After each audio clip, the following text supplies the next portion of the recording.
हे मेरे मन यहोवा को धन्य करे और उसके किए उपकार को न भूले। वही तो तेरे सब अधर्मों को क्षमा करता और तेरे सब लोगों को चंगा करता है। वही तो तेरा प्राण को नाश होने से बचा लेता है। यह परमेश्वर ने हमें बचाया है इसका अद्भुत कार्य के द्वारा। उस क्रूस पे उसके लोगों को धन्य कहते हैं, इस समय उसके नाम को धन्य कहते हैं, उसकी जयकार करते हैं। आमीन, हालेलुया, लोग स्तुति हो।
विश्वास करो। वो आपसे मिलने आए प्रभु, आपसे बात करने प्रभु, आपसे सुनने के लिए परमेश्वर धन्यवाद देते परमेश्वर, धन्यवाद देते समय के लिए परमेश्वर, स्तुति गाते परमेश्वर कि आप हमें लोगों से चलना है परमेश्वर।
आपकी स्तुति गाते प्रभु कि आपने हमें जन्म दिया परमेश्वर, उस क्रूस के द्वारा परमेश्वर, सिल्वर के द्वारा परमेश्वर आप जीवित हो सकते, हम जीवित हैं परमेश्वर। धन्यवाद देते हैं परमेश्वर आपके हर एक उपकार के लिए, हर एक सांसों के लिए परमेश्वर जो आपने हमें दी परमेश्वर। जैसे धन्यवाद देते हैं परमेश्वर, ये आपका अनुग्रह परमेश्वर, आपकी दया है हमसे बातें करना परमेश्वर, उनके वचन के द्वारा परमेश्वर मांगते हैं परमेश्वर। आज के समय आपके हाथ में देते परमेश्वर, छूना परमेश्वर, हमारे दिल को परमेश्वर मांगते परमेश्वर। धन्यवाद देते फिर से परमेश्वर, इस प्रार्थना को आपके एक बड़े यीशु के नाम से मांगते हैं, आमीन।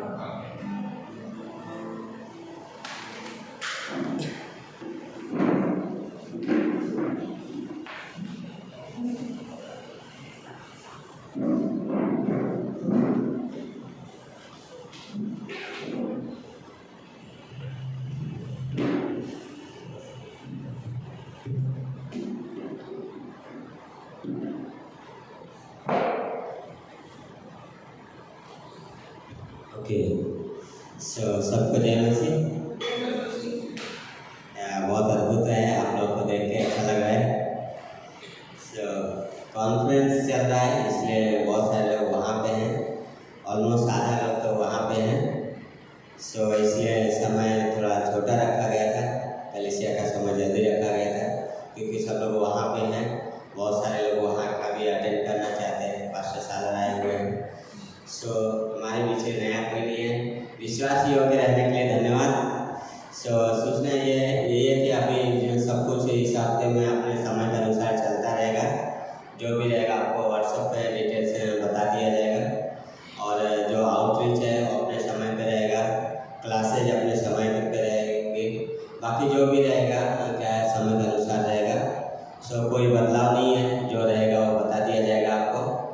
इस सभा के बाद आप आ सकते हैं कॉन्फ्रेंस में, आज आखिरी दिन है, शाम तक है। अगर समय है तो आप सब आइएगा। आइए हम प्रार्थना करते हैं ऑफरिंग के लिए। परमेश्वर हम धन्यवाद करते हैं पिता, आज के दिन के लिए, समय के लिए पिता। हम धन्यवाद की बलि चढ़ाते हैं पिता परमेश्वर, हम आपके नाम को ऊंचा उठाते हैं पिता परमेश्वर, आपको महिमा देते हैं राजा। हेल्प कीजिए पिता परमेश्वर, जो लोग आए हैं और जो लोग आ रहे हैं परमेश्वर, उनको भी हम आपके हाथों में सौंपते हैं। टच कीजिए पिता परमेश्वर, इस सभा को आपके हाथों में सौंपते हैं, हर एक व्यक्ति को आपके हाथों में सौंपते हैं पिता। जो कॉन्फ्रेंस चल रहा है उसको भी आपके हाथों में सौंपते हैं, ऑफरिंग को आपके हाथों में सौंपते हैं प्रभु जी। अभिषेक कीजिए पिता परमेश्वर, आपके अनुग्रह दीजिए पिता। धन्यवाद करते हैं, यीशु मसीह के नाम से प्रार्थना को मांगते हैं, आमीन।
जी स्वामी प्रार्थना करते हैं।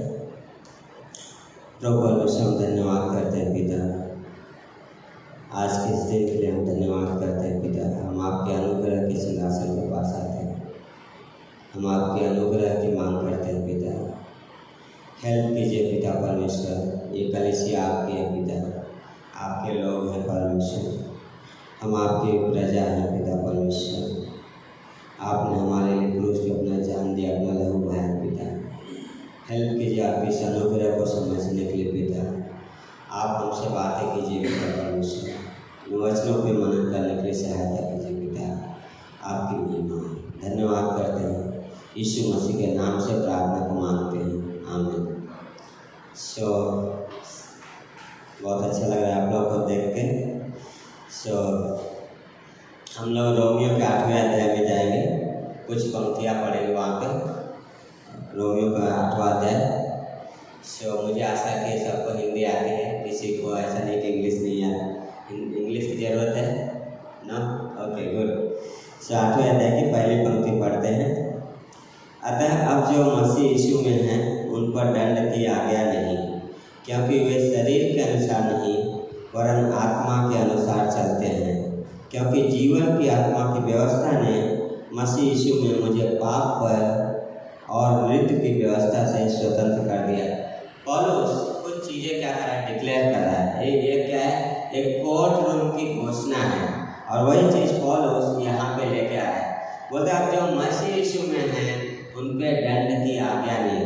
अगर इससे पहले हम 7वें अध्याय में जाएंगे तो पौलुस अपने जीवन में बहुत स्ट्रगल कर रहा है, बहुत सारी चीज़ों से जा रहा है, वो स्ट्रगल कर रहा है, वो अपनी बातें रख रहा है। लेकिन 8वें अध्याय में सडनली पौलुस क्या कर रहा है, वो आनंदित है, वो आनंद मना रहा है। हाँ, 7वें अध्याय में अगर 14वीं पंक्ति से पढ़ते हैं तो बोलता है, हम जानते हैं कि व्यवस्था तो आत्मिक है, परंतु मैं शारीरिक और पाप के हाथ बिका हुआ हूँ। जो मैं करता हूँ उसको नहीं जानता, क्योंकि जो मैं चाहता हूँ वह नहीं किया करता, परंतु जिससे मुझे घृणा आती है वही करता हूँ। और क्या व्यवस्था को मिला रहा है, इंसान को रख रहा है। बोला व्यवस्था आत्मिक है, मैं शारीरिक हूँ, मैं पाप के हाथ बिका हूँ। क्यों व्यवस्था आत्मिक है? क्योंकि वो परमेश्वर से आई है। व्यवस्था भाई भी हम पवित्र थे, है ना, क्योंकि वो पवित्र परमेश्वर से आई हुई व्यवस्था थी, वो पवित्र न थी व्यवस्था। लेकिन क्या है, पौलुस बोला मैं पाप की वजह हाथ में क्या बिका हूँ। फिर 15वें बोलता है, जो मैं करता हूँ उसको नहीं जानता, क्योंकि जो मैं चाहता हूँ वह नहीं किया करता, परंतु जिससे मुझे घृणा आती है वही करता हूँ। कभी ऐसा हुआ है आप कुछ करना चाहते हो, कुछ और चाह रहे हैं और हो गया कुछ और, है ना?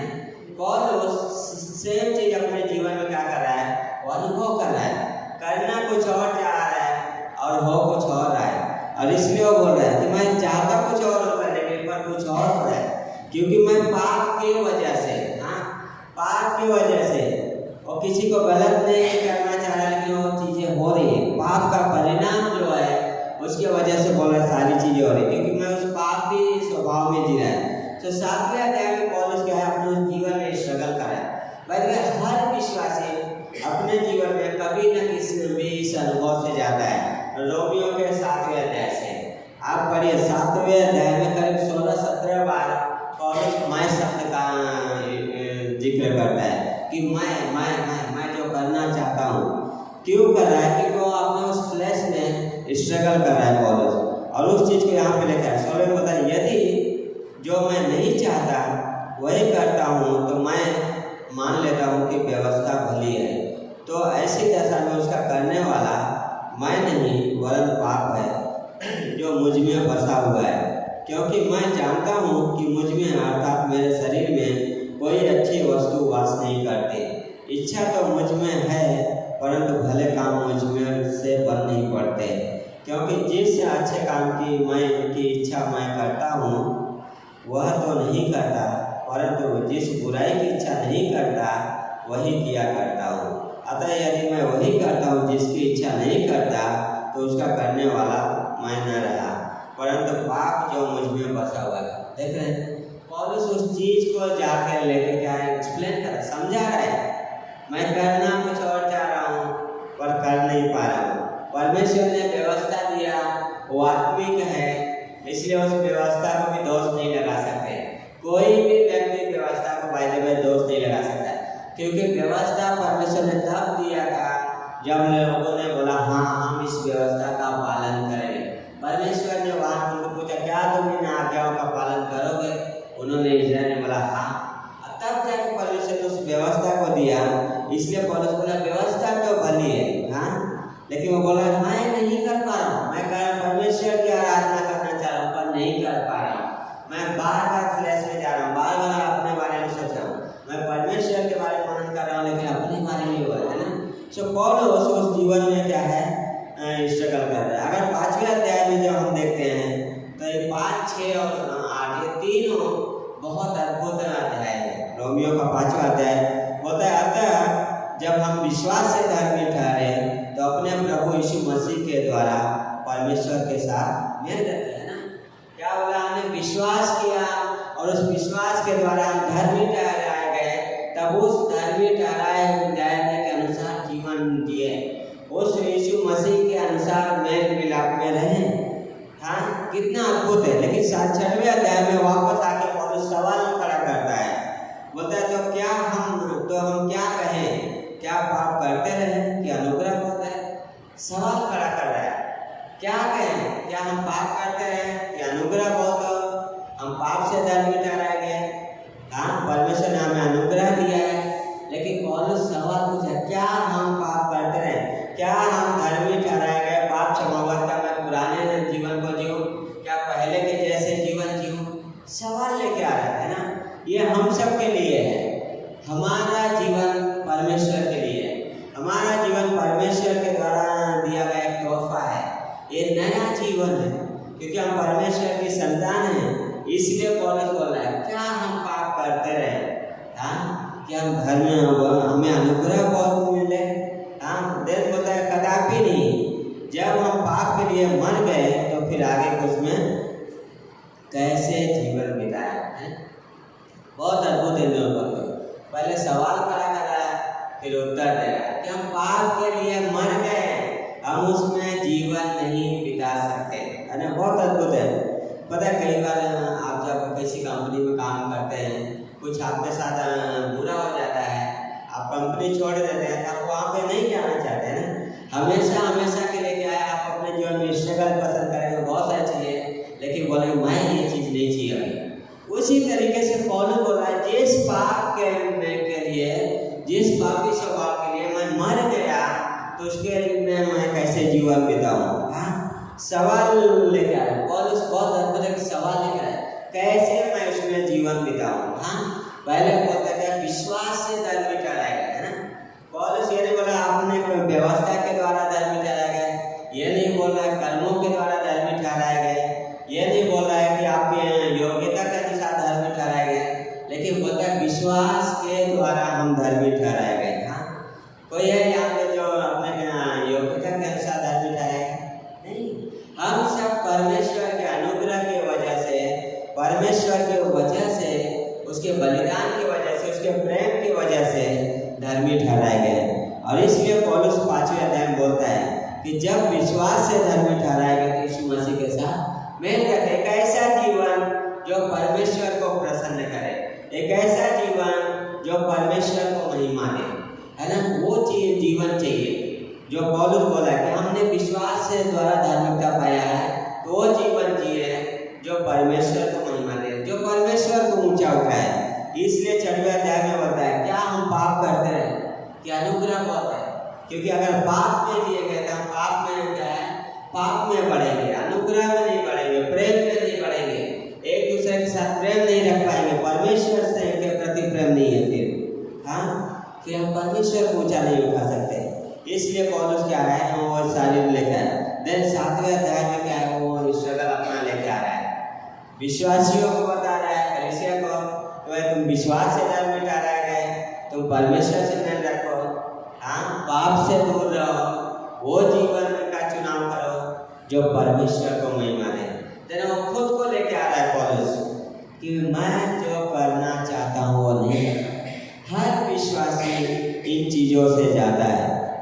7वें अध्याय 21 में बोलता है इस प्रकार मैं यह व्यवस्था पाता हूँ कि जब भलाई करने की इच्छा करता हूँ तो बुराई मेरे पास आती है, क्योंकि भीतरी मनुष्य से तो परमेश्वर की व्यवस्था से प्रसन्न रहता हूँ, परंतु मुझे अपने अंगों में दूसरे प्रकार की व्यवस्था दिखाई पड़ती है, जो मेरी बुद्धि की अर्थात शरीर की संतान परमेश्वर की संतान नहीं परंतु प्रतिज्ञा की संतान वंश गिने जाते हैं। और उस चीज़ को वापस पौलुस क्या है पूरे अध्याय में ये क्या कर रहा है उस दूसरा पलट हाँ, तो बुद्धि से वहाँ बोल रहा है कि लड़ रहा है पौलुस, हमारे अंदर दो स्वभाव, एक पापी स्वभाव है, एक नया स्वभाव है जो परमेश्वर ने दिया है, और दोनों स्वभाव हमेशा आपस में लड़ते हैं। हम किस में जीते हैं, हम चुनाव कैसे करना पड़ता है कि हम किस स्वभाव में जिएंगे, क्या हम पापी स्वभाव में जी रहे हैं या हम नए स्वभाव में जी रहे हैं। जिस स्वभाव में जिएंगे उसको हम ऊंचा उठाते हैं। इसलिए क्या है वहाँ पे पौलुस खुद लड़ रहा है 21 में, इसलिए बोलता है कि मेरे शरीर में अलग ही व्यवस्था है, पाप की व्यवस्था है जो पाप ही कराता है। हाँ, लेकिन परमेश्वर की व्यवस्था क्या है वो ऐसी नहीं है। परमेश्वर की व्यवस्था पवित्र है, उसका व्यवस्था अनुग्रह है, प्रेम है। हाँ, तो वो शरीर में लड़ रहा है पौलुस दोनों स्वभाव में। अरे कौन हमारे जीवन में राज्य कर रहा है ये बहुत मायने रखता है। क्या पाप मेरे जीवन में राज्य कर रहा है या परमेश्वर मेरे जीवन में राज्य कर रहा है। पाप मेरे जीवन में राज्य कर रहा है या परमेश्वर का प्रेम मेरे जीवन में राज्य कर रहा है। दोनों एक साथ कभी राज्य नहीं कर सकते, कोई एक ही राज्य कर सकता है। इसलिए हम जो चुनाव करेंगे, हम जिसको अधिकार देंगे वो मेरे जीवन में राज्य करेगा। यदि मैं पाप को अपने जीवन में पापी स्वभाव को राज्य करने देता हूँ तो मैं पापी स्वभाव में बढ़ता जाऊँगा, मैं स्वयं केंद्रित रहूँगा। यदि परमेश्वर के नए स्वभाव में जीने का चुनाव करता हूँ तो मैं परमेश्वर में बढ़ूँगा, मैं विश्वास में बढ़ूँगा, मैं परमेश्वर के साथ संबंध में बढ़ूँगा। हाँ, जो चुनाव है वो क्या है बढ़ता है।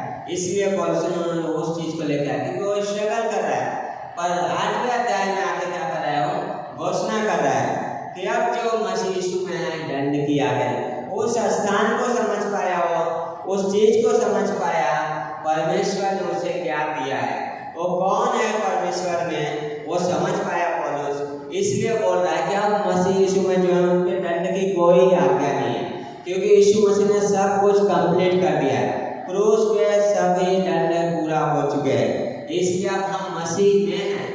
हाँ, हम मसीह में हैं, इसलिए दंड की आज्ञा नहीं है। और इसलिए पौलुस यहाँ पे क्या कर रहा है, आनंदित हो। 7वें अध्याय में स्ट्रगल कर रहा है, बोला मैं करना कुछ और चाह रहा हूँ, हो कुछ और रहा है। हाँ, मेरे अंदर कुछ और ही व्यवस्था है, मैं फाइट कर रहा हूँ। लेकिन 8वें अध्याय में क्या कर रहा है, वो घोषणा कर रहा है क्या मुझ पे कोई दंड की आज्ञा नहीं। उस नए स्वभाव में क्या है पौलुस अब आ रहा है। तो इसलिए बोलता है क्यों आज्ञा नहीं, क्योंकि वे शरीर के अनुसार नहीं आत्मा के अनुसार चलते हैं। क्योंकि परमेश्वर ने हमें पवित्र आत्मा दी, उस पवित्र आत्मा की अगुवाई में चलते हैं, उस पवित्र आत्मा से भरे हुए रहते हैं, इसलिए दंड की आज्ञा नहीं है। हाँ, वो पवित्र आत्मा से भरे हुए हैं, वो पवित्र आत्मा के फलों से भरे हुए हैं। हाँ, और उस चीज को लेकर आए। दूसरी पंक्ति बोलता है रोमी का 8वां अध्याय, क्योंकि जीवन की आत्मा की व्यवस्था ने मसीह यीशु में मुझे पाप की और मृत्यु की व्यवस्था से स्वतंत्र कर दिया। क्योंकि जो काम व्यवस्था शरीर के कारण दुर्बल होकर न कर सकी उसको परमेश्वर ने किया, अर्थात अपने इस पुत्र को पापमय शरीर की समानता में और पाप बलि होने के लिए भेजकर शरीर में पाप पर दंड की आज्ञा दी। व्यवस्था पहले आई, लेकिन व्यवस्था वो चीज नहीं कर सकी जो चाहिए थी। व्यवस्था किसी को धर्मी नहीं ठहरा सकी, व्यवस्था किसी के पापों को क्षमा नहीं दे सकी। व्यवस्था ये जरूर दिखाई कि आपको परमेश्वर की जरूरत है, आपको पाप क्षमा की जरूरत है। व्यवस्था कभी भी धर्मी नहीं ठहराती भाई। व्यवस्था हमेशा आपके पाप को दिखाएगी। अगर आप व्यवस्था के अनुसार नियम के अनुसार चलेंगे तो व्यवस्था यही दिखाएगी कि आप गलत हो। हमेशा आपकी ओर उंगली रहेगी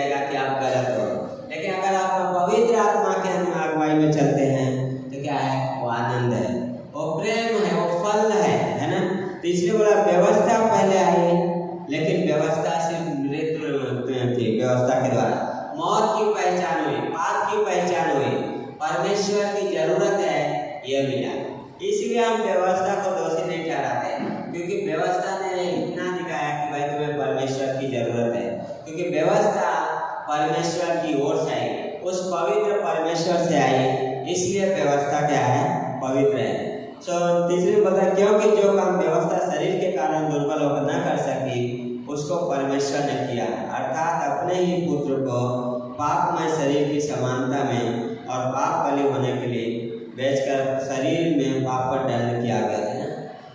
परमेश्वर ने अपने पुत्र को भेजा जो हमारे लिए पाप बलि बना। हाँ, उस क्रूस पे वो पाप बलि बना। फिलिपियों का 2 अध्याय में देखते हैं तो जो परमेश्वर होते हुए भी क्या है, वो अपने आप को शून्य करता है। जहाँ पे बोलता है 7वें वचन में, 2 अध्याय 7वें वचन बोलता है, वरन अपने आप को ऐसा शून्य कर दिया और दास का स्वरूप धारण किया और मनुष्य की समानता में हो गया और मनुष्य के रूप में प्रकट होकर अपने आप को दीन किया और यहाँ तक आज्ञाकारी रहा कि मृत्यु, हाँ, क्रूस की मृत्यु भी सह लिया। यीशु मसीह ने क्या है, और शून्य किया, और शून्य किया, उसके वजह से हम स्वर्ग में बैठाए गए। यीशु मसीह अपने आप को नम्र किया, इसलिए हम परमेश्वर की संतान है, इसलिए हम धर्मी ठहराए गए। यीशु मसीह क्रूस पे आया, ये मरा, इसलिए हमें क्या है, उसने खरीदा। वहाँ पे अगर लहू नहीं बहाता तो नहीं हो सकता। बिना पापों का कोई भुगतान, बिना लहू का कोई पाप का भुगतान नहीं है। हर दुनिया में हर इंसान चाहता है पाप से क्षमा, लेकिन परमेश्वर ने शुरुआत से लेके अंत तक एक ही ठहरा था, लहू। जब आदम ने पाप किया, परमेश्वर ने जानवर का बलि किया, वहाँ पे लहू लेकर, क्योंकि उस लहू में प्राण है इंसान का, बाइबल बोलता है। इसलिए परमेश्वर ने उसमें कोई बदले में मरना जरूरी था, और वहाँ पे कौन है, स्वयं परमेश्वर है ना। इंसान ऐसा नहीं है कि परमेश्वर ने इंसान को मौके नहीं दिए, हर इंसान को परमेश्वर ने मौका दिया। हर इंसान ने दुनिया में क्या है, उसकी कोशिश किया धर्मी ठहरने का, परमेश्वर को खुश करने का। हर इंसान ने, हर धर्म ने, हर जाति ने, लेकिन हर कोई निष्फल रहा है। जब हमने भी हमारे जीवन में बहुत कोशिशें की है ना, चीज़ें करने के लिए, लेकिन जिस दिन हमें ये पता चला हम नहीं कर सकते हैं, हमने जस्ट विश्वास किया, और जब विश्वास किया तो हम धर्मी ठहराए गए। अब धर्मी ठहराए गए, हम परमेश्वर के पुत्र हैं। कितना अद्भुत है कि एक समय हम परमेश्वर के दुश्मन थे, आज हम परमेश्वर की संतान हैं। हाँ, हम नरक में जा रहे थे, पर आज हम स्वर्ग में हैं। हाँ, हम परमेश्वर को देख नहीं सकते थे, अब हम उसके साथ संबंध में जीते हैं। कितना अद्भुत है, उस क्रूस के द्वारा, उस यीशु मसीह के अपने आप को शून्य करने के द्वारा हुआ, उस लहू के द्वारा हुआ। और परमेश्वर जो परमेश्वर हो के भी मनुष्य बना। हाँ, जो मनुष्य बना, जिसने प्रेम किया, जिसने हमें अनुग्रह दिया, उसके द्वारा आज हम परमेश्वर की संतान हैं। उसके वजह से, हाँ, हमारे कर्मों की वजह से नहीं, हमने कोशिश बहुत किए थे भाई, लेकिन क्या है, अंत में हमें एक चीज पता चला कि हम कुछ नहीं कर सकते, है ना। परमेश्वर हमेशा सबको चुनाव का मौका देता है, परमेश्वर हमेशा अनुग्रह देता है, परमेश्वर हमेशा प्रेम करता है, परमेश्वर के पास आने वालों को हमेशा वो क्षमा करता है। यह परमेश्वर का स्वभाव है।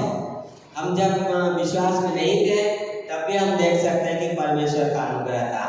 हम मिट नहीं गए, ये परमेश्वर की महाकरुणा है। हाँ, जब हम परमेश्वर पर विश्वास नहीं करते थे, तब भी उसका प्रेम हमारे लिए था। उसका प्रेम हमारे साथ पीछे पीछे चलता है, हमेशा हमारे पीछे पीछे चलता है।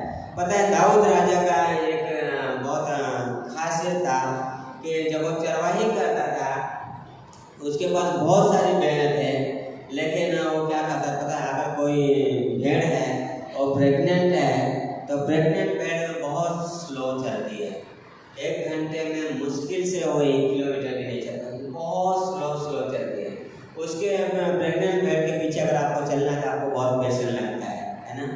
दाऊद राजा उसके पीछे पीछे चला। पता है, परमेश्वर वैसे ही हमारे पीछे पीछे चलता है। हाँ, वो हमेशा हमारे लिए पेशेंस रखता है। कई बार हम पवित्र आत्मा को शोकित करते हैं, कई बार हम प्रार्थना नहीं करते, हम परमेश्वर के खिलाफ जाते हैं, बट वो हमारे लिए पेशेंस रखता है, वो हमें अनुग्रह देता है, वो हमें क्षमा करता है। और दाऊद इसलिए उसका टाइप यीशु मसीह उसका पूर्ति है। हाँ, परमेश्वर महान है कि वो हमेशा अनुग्रह देता है। आज भी हम गलत डिसीजन लेते हैं, पर परमेश्वर अनुग्रह देता है। पर इसका इसलिए पौलुस बोलता है, क्या हम पाप करते रहे क्या अनुग्रह बहुत नहीं? यस, हम गलतियां करते हैं, पर हमारे लिए प्रावधान है कि हम परमेश्वर के पास आ सकें। इसलिए 8वें अध्याय में पौलुस का आनंद मना रहा है, क्योंकि जो स्ट्रगल था उसको समझ पाया। यूहन्ना के पहले अध्याय के 12वीं पंक्ति को समझ पाया, जो वहां पे क्या बोलता है, उस पंक्ति को पढ़ेंगे।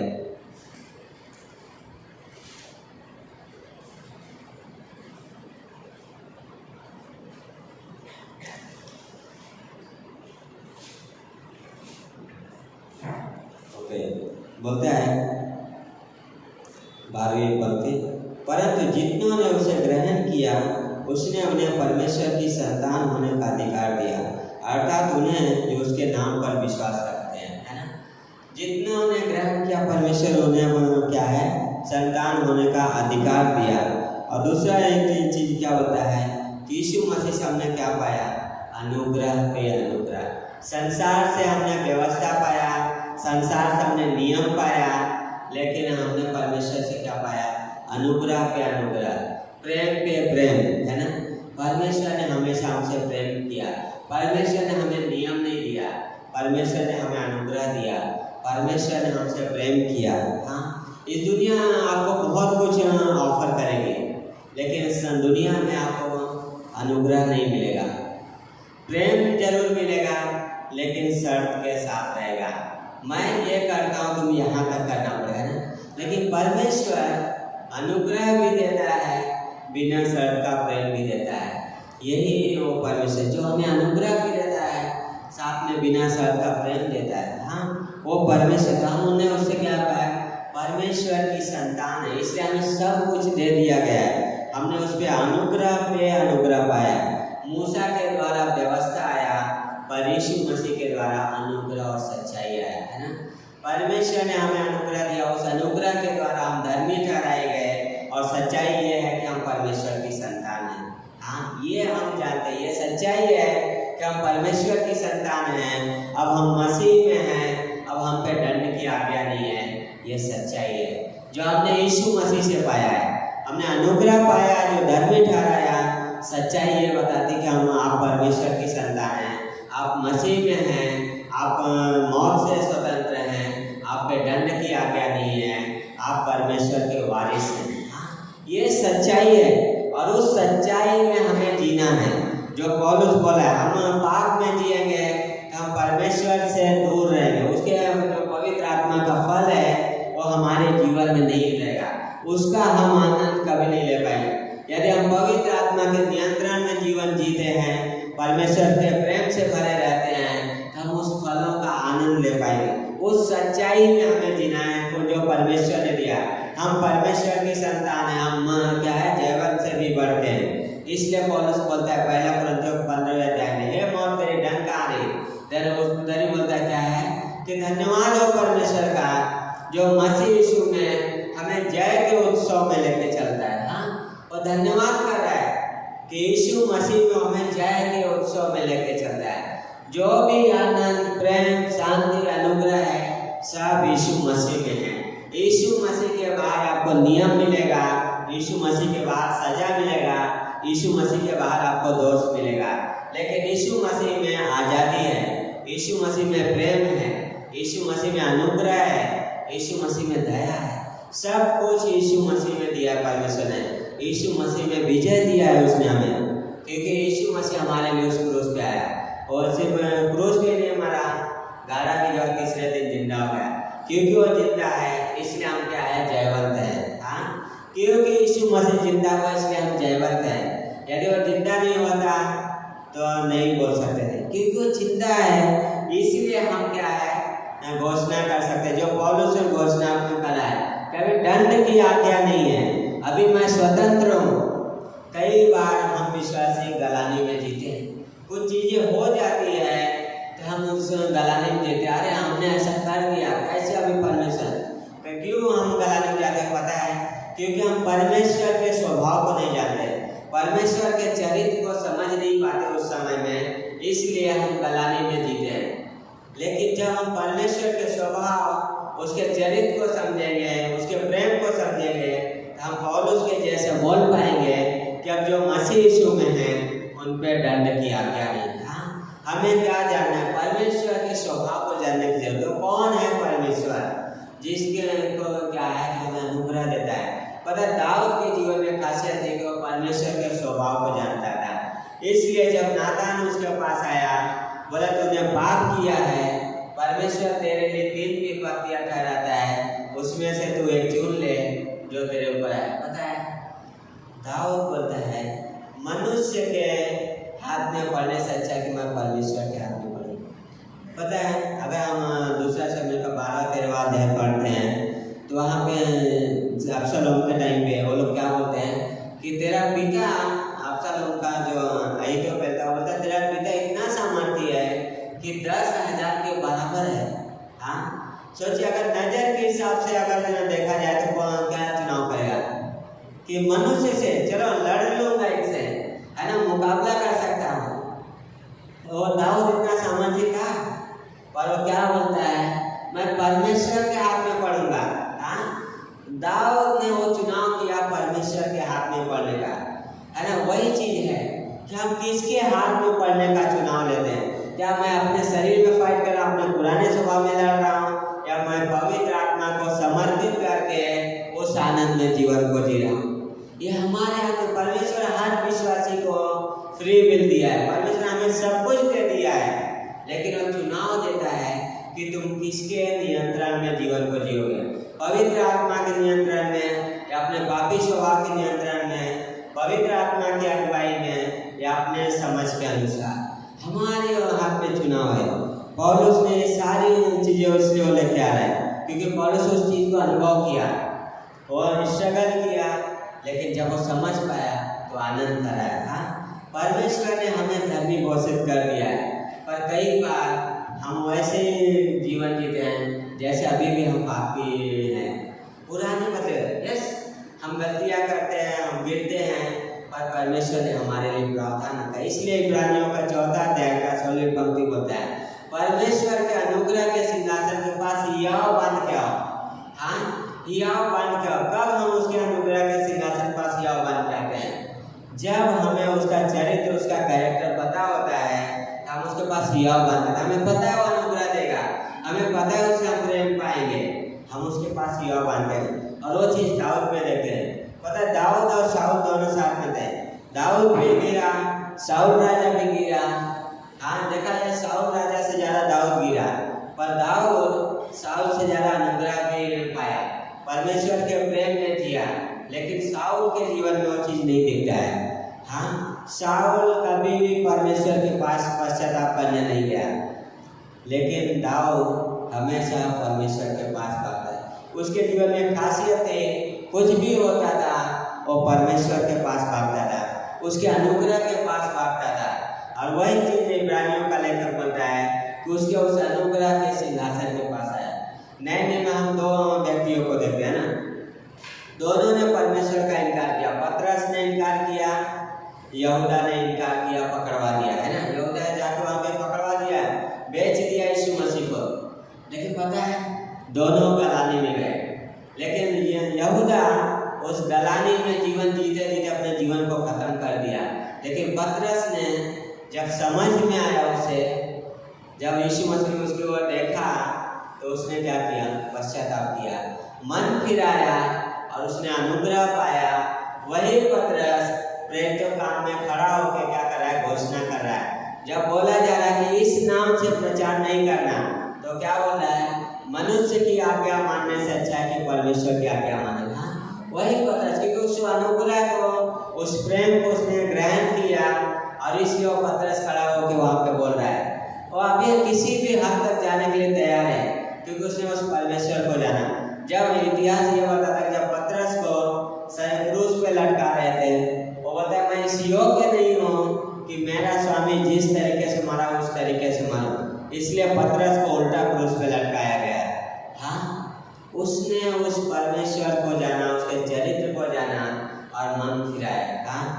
हमें वो चीज़ बहुत जरूरी है कि विश्वासी हम उस परमेश्वर को जाने, उसके चरित्र को जाने, है ना।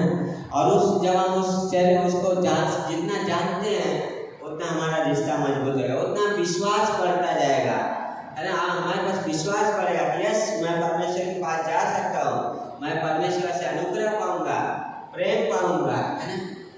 इसलिए हमें क्या है, उसको जाने के। सो आखिरी में 34 से 35 पढ़े, होता है इसलिए कि व्यवस्था की विधि हमें जो शरीर के अनुसार नहीं वरन आत्मा के अनुसार चलते हैं पूरी की जाए, क्योंकि शारीरिक व्यक्ति शरीर की बातों पर मन लगाते हैं परंतु आध्यात्मिक आत्मा की बातों पर मन लगाते हैं। शरीर पर मन लगाना तो मृत्यु है, परंतु आत्मा पर मन लगाना जीवन और शांति है। शारीरिक व्यक्ति क्या करते हैं, शरीर की बातों पर मन लगाते हैं। शरीर के बातों पर मन लगाते हैं, क्या अपने बारे में सोचना गलत है? नहीं। जब हम अपने आप को ऊंचा उठाने लगते हैं, परमेश्वर को ऊंचा उठाने के बजाय, वो गलत है। अपने बारे में सोचना गलत नहीं, अपनी जरूरतों के बारे में सोचना गलत, पर उन चीज़ों को अगर मैं परमेश्वर के स्थान पर रख दिया जिस समय, वो गलत है। और वो चीज़ यहाँ पे पौलुस लेके आ रहा है कि व्यवस्था के अनुसार क्या जो विधि है शरीर के अनुसार नहीं, लेकिन आत्मा के अनुसार जो करते हैं वो पूरा करें। व्यवस्था को अगर पूरी करने हैं तो आत्मा की अगुवाई में चलना, पवित्र आत्मा की अगुवाई में चलना जरूरी है अगर व्यवस्था को फुलफिल करना है। हर इंसान चाहता है कि व्यवस्था पूरी करे, है ना, लेकिन परमेश्वर अनुग्रह देता है उसे पूरा करे। जो ये बात है, हर वो विश्वासी को उस व्यवस्था को पूरी कर दिया जिसने यीशु मसीह पे विश्वास किया है, क्योंकि यीशु मसीह ने हमारे बिहार पे उस व्यवस्था को पूरी किया है। हाँ, व्यवस्था की जो जरूरत थी उसको यीशु मसीह ने पूरी कर दिया, इसलिए हर एक विश्वासी अभी उससे क्या है, स्वतंत्र है। अब विश्वासी के पास क्या है पता है, हमारे अंदर परमेश्वर ने खजाना दिया है, उस खजाने पे मन लगाते हुए चलना है। हाँ, कॉन्फ्रेंस में हम सुन रहे थे, पास्टर बोल रहे थे कि क्या है, महिलाओं के पास ज्वेलरी बॉक्स होता है ना, उसमें सब ज्वेलरी रखते हैं, जो कीमती होता है संभाल के रखते हैं। परमेश्वर का ज्वेलरी बॉक्स कौन है? हम विश्वासी हैं, जिसके अंदर परमेश्वर क्या है, अपना खजाना छुपा के रखा है। हाँ, इसलिए दूसरा कुरिन्थियों के 4 अध्याय में या आई थिंक वहाँ पे जहाँ पे पौलुस बोलता है कि हम में क्या है, परमेश्वर ने क्या है, इस मिट्टी के बर्तन में क्या है, अपना महिमा भरा धन रखा है। इस मिट्टी के बर्तन में महिमा भरा धन रखा है। हाँ, परमेश्वर ने अपना धन रखा है, हम परमेश्वर के धन हैं और परमेश्वर हमें सजाता है। जब एक विश्वासी परमेश्वर के साथ चलता है, परमेश्वर उसे सजाता है। इसलिए बोलता है, अभी हमें दर्पण में धुंधला दिखाई देता है, लेकिन जब हम उसके आमने सामने होंगे तो वो जब वैसा देखेंगे जैसा वो है। हाँ, हमें सजा रहा है परमेश्वर, इसलिए बोलता है जब स्वर्ग में होंगे तो हम स्वर्गदूतों के जैसे होंगे। वहाँ पे पाप नहीं है, वहाँ पे पीड़ा नहीं है, वहाँ पे दर्द नहीं है, क्योंकि मौत भी नहीं है। सब कुछ जाता रहा, सब कुछ नया है। इसलिए प्रकाशित वाक्य 22वें अध्याय में यीशु मसीह बोलते हैं, देख मैं सब कुछ नया कर देता हूँ।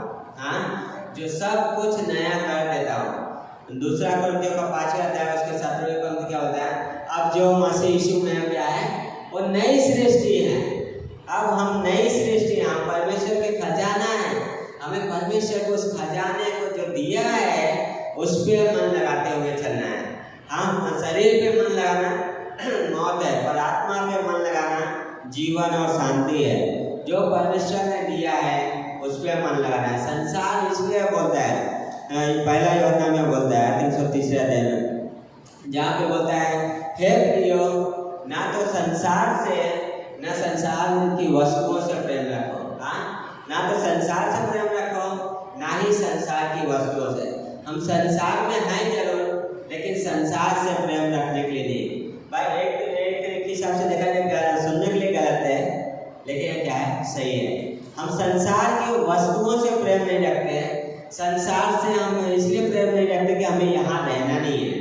हाँ, हम संसार के लोगों से प्रेम करते हैं। हमें बाइबल बोलता है कि संसार के लोगों से हम प्रेम करते हैं, क्योंकि हम चाहते हैं उनका उद्धार हो, हम चाहते हैं कि परमेश्वर को जाने।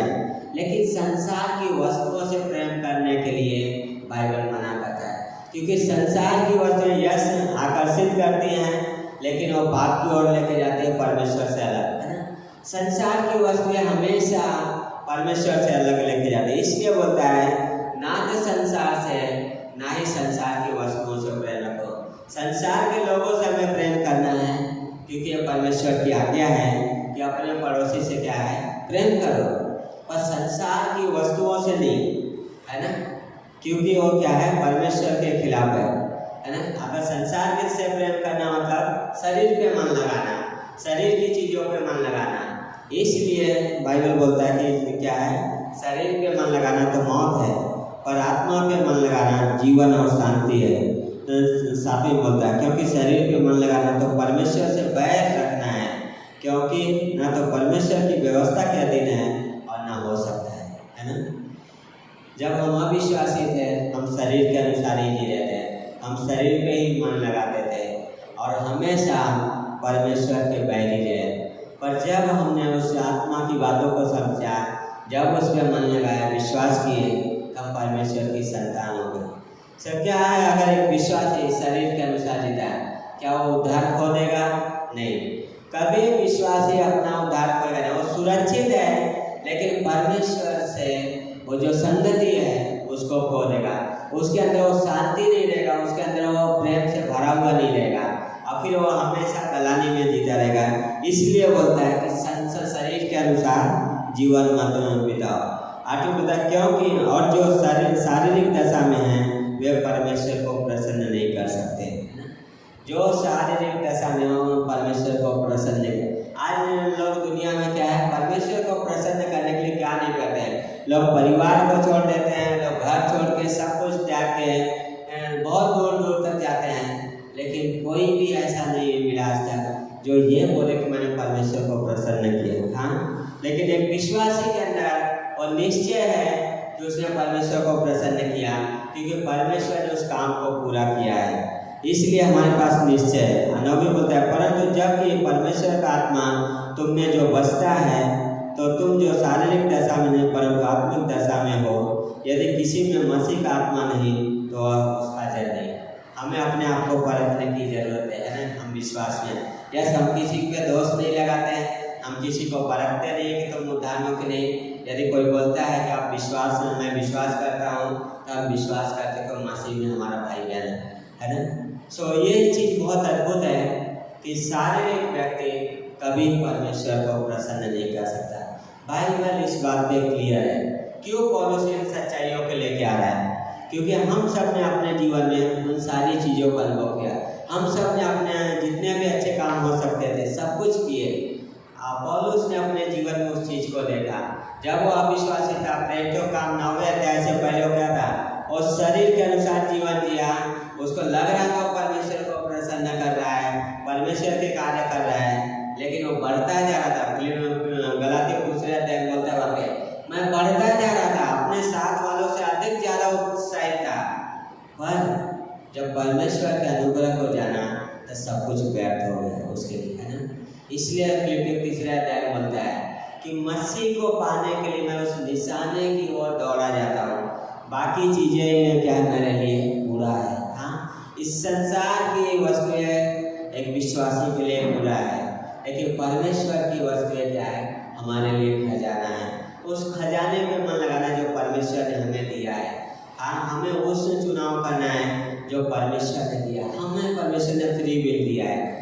हम जो जिस पे मन लगाएंगे उसका क्या है, फल रहेगा। हाँ, जो जिसको हम बढ़ने देंगे, पापी स्वभाव को बढ़ने दे रहे तो पापी स्वभाव हमारे अंदर उस पर बढ़ते हैं, गलाने सारी चीज़ों में जिए।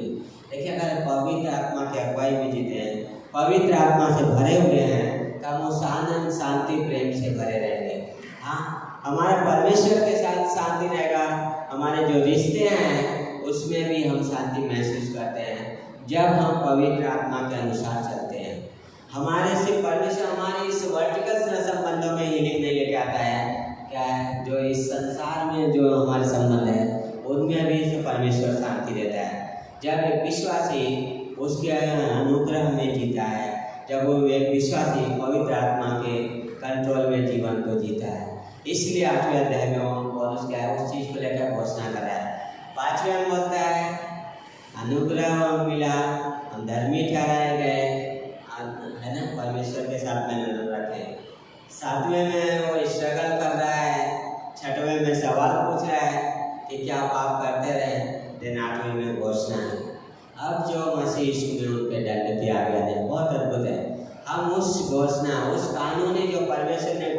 किया हमारे लिए उसके अनुसार जीवन जिया है ना।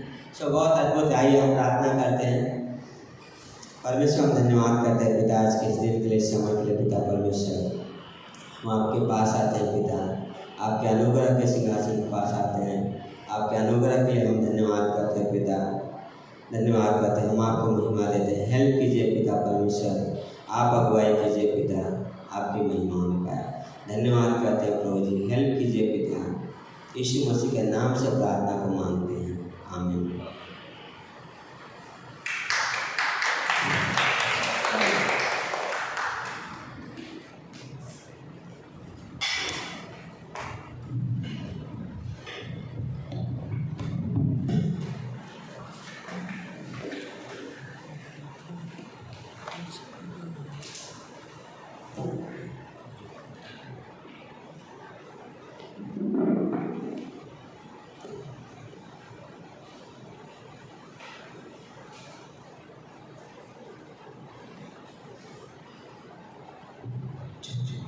Let's organize on this side. Let's do it.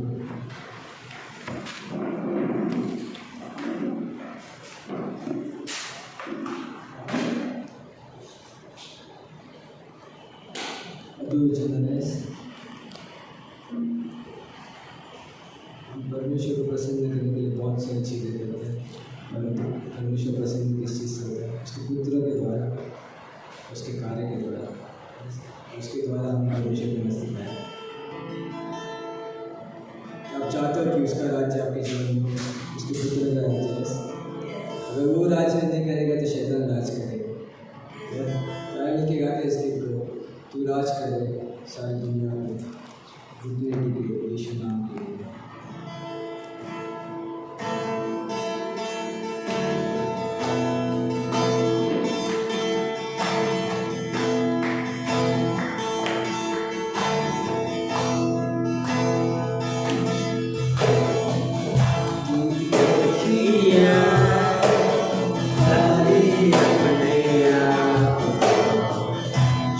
Inside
सो अद्भुत है।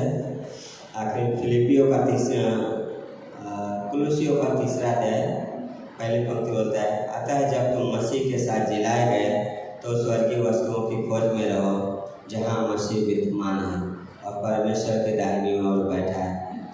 बहुत अद्भुत है। क्या बोला है? हम मसीह के साथ जिलाए गए, मसीह के साथ बैठाए गए। बोला है स्वर्गीय वस्तुओं की खोज में रहो जहाँ मसीह विद्यमान। हम जहाँ जाने वाले हैं वहाँ की वस्तुओं की खोज में रहो।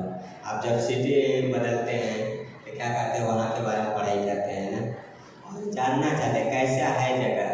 जब आप कहीं भी जाते हैं तो उस चीज़ को पढ़ते हैं। और आज हम क्या है? हम स्वर्ग के नागरिक हैं। हम परमेश्वर के वस्तुओं की खोज में हैं और परमेश्वर के बारे में जानते हैं। ये बाइबल हमें बताता है। इसलिए पौलुस वहाँ पर बोलता है क्या है? शरीर पे मन लगाना तो मौत है, आत्मा पे मन लगाना जीवन और शांति है। हमें चाहिए प्रार्थना करते हैं, धन्यवाद करते हैं प्रभु जी आपके इस दिन के लिए पिता आपने हमें दिया, उसके लिए धन्यवाद करते हैं इस अद्भुत समय के लिए। और पूरी कलीसिया को संभालिए पिता, आप अगुवाई कीजिए, आपकी महिमा होने पाए। हम धन्यवाद करते हैं पिता परमेश्वर। हम मांगते हैं पिता आप हेल्प कीजिए, आपके प्रेम से भरिए पिता, आपके अनुग्रह से भरिए और आप हमारी अगुवाई कीजिए। हम सबको आपके हाथों में सौंपते हैं। और जो मिशनरी पिता परमेश्वर वापस जाएंगे यहाँ से, उन्हें सही सलामत लेके जाना पिता। हर एक के जीवन को हम आपके हाथों में सौंपते हैं। धन्यवाद करते हैं पिता, यीशु मसीह के नाम से प्रार्थना को मांगते हैं, आमीन।